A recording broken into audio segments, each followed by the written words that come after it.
naghahanap kami noon ng matitirahan. So, ang unang option namin, factor namin to story. Nakita na lang din namin yung post ng Sir Noriel.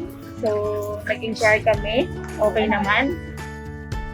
Accessible siya. Malapit sa highway. Maraming store na pwedeng bilhan. Nandyan lang.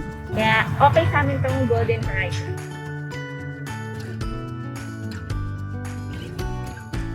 Hi, we are Patrickella family. My husband is an IT programmer and I was a former accountant, pero I'm now full-time mom to Johan.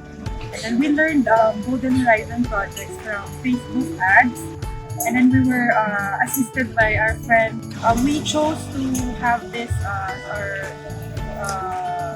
home, future home, because siya accessible to schools, to markets, to malls, and yun.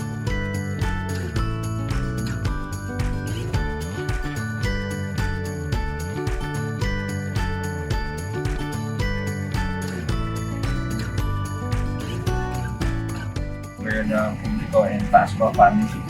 So, nakita namin yung bahay na to from 2018. So, nagustuhan namin kasi the first thing we really like about this house is the family room. So, spacious siya.